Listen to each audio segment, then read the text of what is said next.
In Southern California, it's the summer that never seems to end, so it makes sense we'll come to the beach next on The Counterattack.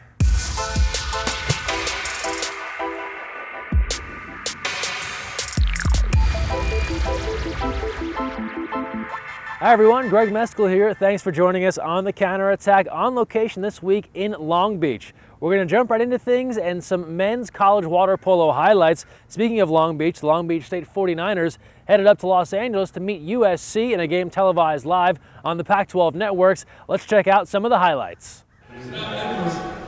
Blake Edwards had it for just a second. They kick it to the corner. Nick Silvers, that's 15 for him on the year. Blake Edwards, we were just talking about him, kicks it back to the trailer. Checking traffic. Pasiljevich, Lazar Pasiljevich, the sophomore from Montenegro. 15 on the shot. Stein has 3 goals already, and we're just getting started in the second. Blocked immediately. And Borelli comes back to put it in. Blake Edwards. So they're moving Edwards around. He was at the top. Now that ball somehow gets pushed through. Is that Nick Bell? San Jose State, when everybody else is cutting, added 4 sports.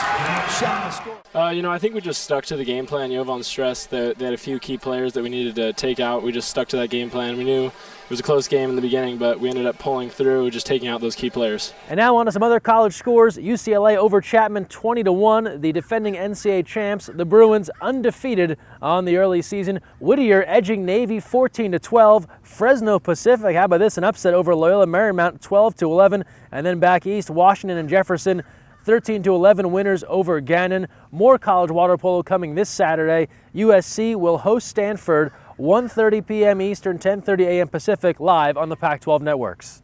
Well, we just showed you some highlights from Long Beach State and USC, and now we're joined with the head coach of the 49ers, Gavin Arroyo. Multiple things in your resume. Head coach of the 49ers for Long Beach State, Olympian, former Cal Bear, ODP coach. Let's start first with Long Beach State USC, kind of your takeaway from that game as you guys get into conference play. Yeah, there's a reason why USC is a contender every year. They do a great job. They played a great game. I thought we had a decent first quarter, and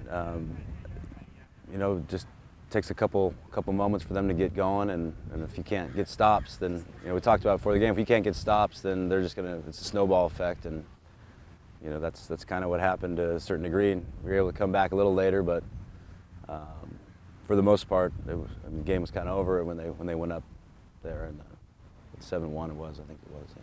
Now I know in talking with our high performance director John Abdu that you coach a game Saturday night and you're back out on the pool deck Sunday morning working with the ODP group.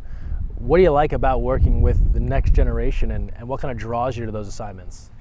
I think it just goes back to stuff I learned when I was 27. I wish I had learned it'd be amazing if you'd learned that when you were 12, 14 years old. And it's almost like when you lose a game or win a game and your kids come running up, it puts it in perspective. Saturday was tough. It was real hard on myself and the group, and Sunday morning it was almost like a breath of fresh air to see 60 kids all excited to learn new things from the Olympic Development Program. So again, it's changing gears, and it's refreshing, and it was fun. So.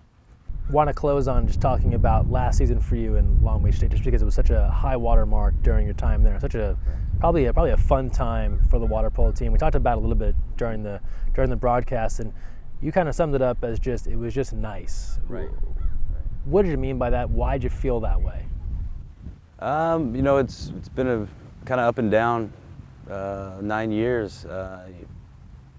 You kind of do what you think's right, and sometimes that doesn't always pay off in terms of how you prepare and how you recruit and do those things. And I guess it was nice to just kind of get some closure on, maybe we are doing some things right. It finally came around our way where, we had a guy from Ohio, we had a guy from Florida, we had all these kind of misfit type guys, and with doing the right techniques and doing the right tactics, you can actually, pick off a Pac-12 or two. So. Well, Gavin Arroyo, head coach Long Beach State, ODP, thanks for all you do, and thanks for taking some time today. No problem, my pleasure, Chris. All right.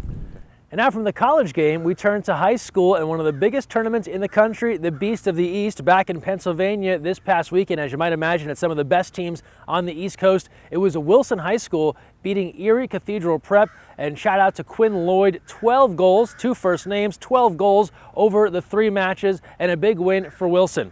From there, we go to social media, but not quite the send-off yet. How about the Foothill Lady Knights getting a chance to meet NBA All-Star and former Utah Jazz great Mark Eaton? Check out the tweet here. That man is 7 foot 4 inches tall, and he did play goalkeeper in water polo for Westminster High School. But if you don't remember him as a member of the NBA's Utah Jazz, check this out. Lakers fans, you might want to look away. Eaton just powered his way in. They're going to get a foul on Kareem the second time around. How big is Mark Eaton? You be the judge now. He never leaves the ground and almost dunks that one. Then you'll see Kareem get a piece of the elbow. Now he has a chance for the three-point play. And now we close out the show as we do every week, even on the beach, with our social media send-off. Let's get things started. First up, Maggie Steffens. She loves that NBC show, The Voice, don't we all? And as you can see on Twitter, The Voice is happy to have Maggie as a big fan. As they say, cheers to you, Maggie. If you don't watch that show, you have no idea what I'm talking about. From there, a beautiful water polo sunset in Michigan via Matt Latham, sharing that on his Twitter account. And then Coach Nick Jansen doing a nice job giving back, bone marrow donation to the Be a Hero, Become a Donor, Evan Cousineau Foundation. Well done to you, sir. Riverside Polo sharing that on their Twitter account. We go down to Texas. The coolest guy on the roads in Texas, it's Zach Lowry. Check out his custom license plate that he has here for his car. And last but not least, Lucerna High School sending this video trying to tell us that their team never misses leg day. You be the judge. Something off about how high up this water polo player got on this shot. But we love all of it. We want to see the best of what you have on social media. Make sure to share it with us using the hashtag counterattack. Tweet at us, Instagram at us, Facebook at us. You know the drill, at USAWP. That'll do it for this week's episode. We want to thank you for watching, and when you're on the counterattack or you're on the beach, look weak side.